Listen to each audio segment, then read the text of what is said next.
আসসালামু আলাইকুম, সবাই কেমন আছেন? আশা করি অনেকটাই ভালো আছেন। আপনাদের মাঝে নিয়ে আসলাম নতুন আরেকটি ভিডিও। চলুন ভিডিওটা শুরু করা যাক।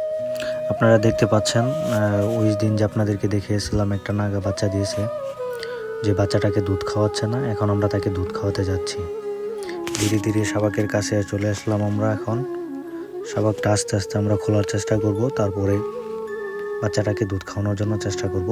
আসলে বাচ্চাটার মা অনেক দুষ্ট, যার কারণে বাচ্চাটাকে দুধ খাওয়াচ্ছে না। আর বাচ্চাটা একটু অসুস্থ, যার কারণে বাচ্চাটাও খেতে পারছে না। বাচ্চাটাকে উঠিয়ে উঠিয়ে খাওয়াতে হয়। বাচ্চাটার মা অনেকটা কামড় মারতে চায় বাচ্চাটার কাছে গেলে, যার কারণে আমরা দেখবেন রশি দিয়ে বেঁধে রাখছি। এই যে দেখতে পারবেন রশি দেখা যায়, আমরা এটাকে রশি দিয়ে ভালোভাবে বেঁধে নিয়েছি, কারণ যাতে কামড় না দিতে পারে। এবং বাচ্চাটার পায়ে একটু সমস্যা, যার কারণে আমরা মোজা দিয়ে বেঁধে রাখছি, যাতে পাগুলো সোজা হয় আস্তে আস্তে, পরে যেন সে দাঁড়ায় নিজে নিজে খাইতে পারে।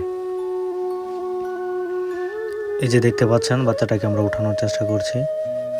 আস্তে আস্তে বাচ্চাটাকে উঠিয়ে যেতেছি যেন বাচ্চাটার মার কাছে যায়, কিন্তু বাচ্চাটার মার কাছে গেলেই বাচ্চাটাকে কামড় দেয় না, আমাদেরকে কামড় দেওয়ার চেষ্টা করে।